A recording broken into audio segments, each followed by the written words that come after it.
You know that feeling, you get to the end of the day, you finally look up from your phone, and you just feel completely fried.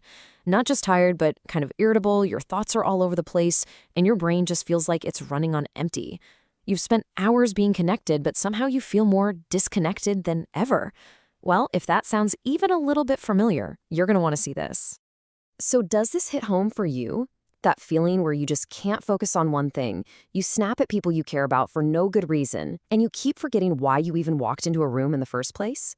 Well, it turns out that feeling isn't just you being weird, it's a real, recognized thing, and it's got a name.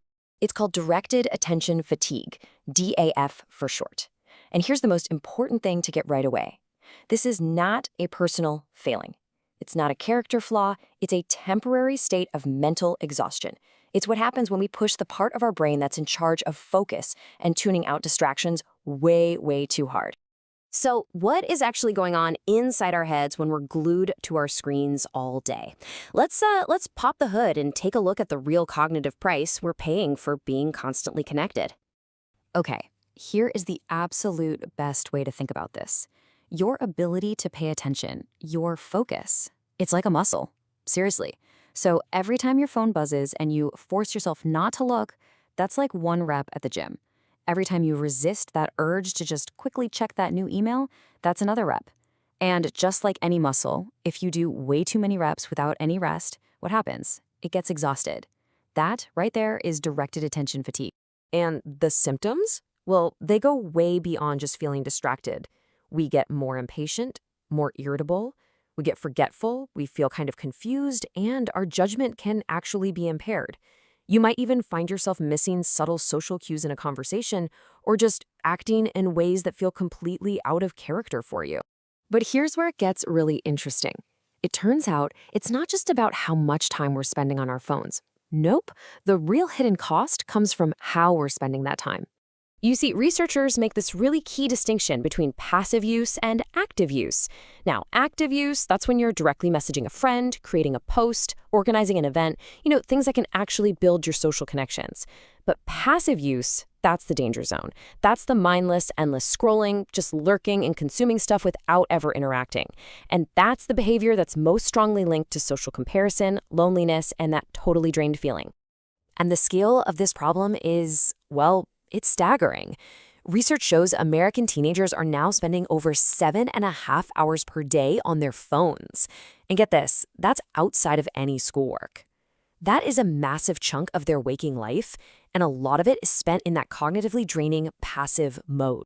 Okay, so that's the diagnosis. It's a little grim, I know, but the good news, there's a prescription. And no, it's not about throwing your phone in a lake.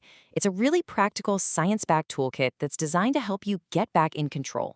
So researchers over at McGill University's Roz Lab developed and tested this incredible 10-step plan. And the key word here, the most important word, is flexible. This is not some extreme, all-or-nothing, miserable digital detox. It's a set of simple little behavioral nudges you can just adapt to your own life to build a healthier, more intentional relationship with your phone. So these guidelines, they're designed to gently nudge our behavior by messing with the three things that trigger our habits: our prompts, our ability, and our motivation. So, for example, disabling all those non-essential notifications, that gets rid of the constant prompt to pick up your phone. Others make it just a little bit harder, targeting your ability to get sucked in, like using a full password instead of Face ID.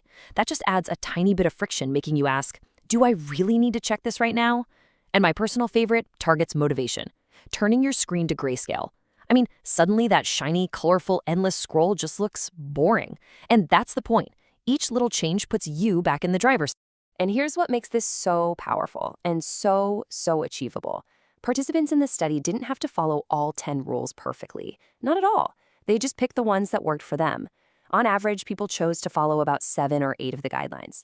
It just goes to show you can get huge benefits without this perfect, rigid overhaul of your entire life. Okay, so that all sounds great in theory, right? It's flexible, it seems doable, but does it actually work? I mean, for real, let's look at the hard data from the study.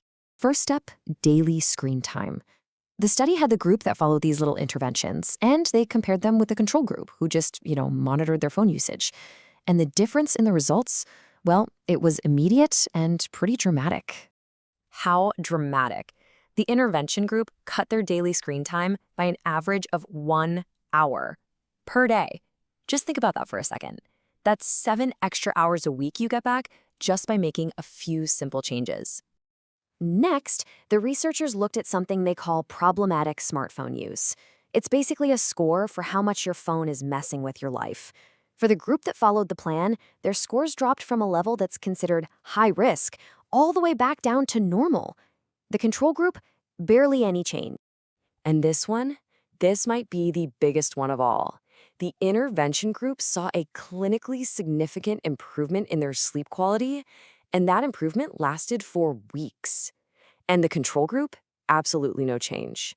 This shows a direct, powerful link between using these nudges and just plain getting better rest. So all this data is fantastic, but what does it mean in the real world? I mean, what do people actually do with that extra hour and all that improved focus? Well, when they were interviewed, the participants reported these incredible real-world benefits. They said they could focus on their work for much longer. They were strengthening relationships by actually meeting up with people in person more. They felt this amazing sense of freedom from what one person called the vicious cycle of scrolling. And they had more time for things they actually loved, like one person who said, "I love making music, so I composed music instead." How cool is that? And this quote from the author, Cal Newport, it just hits the nail on the head.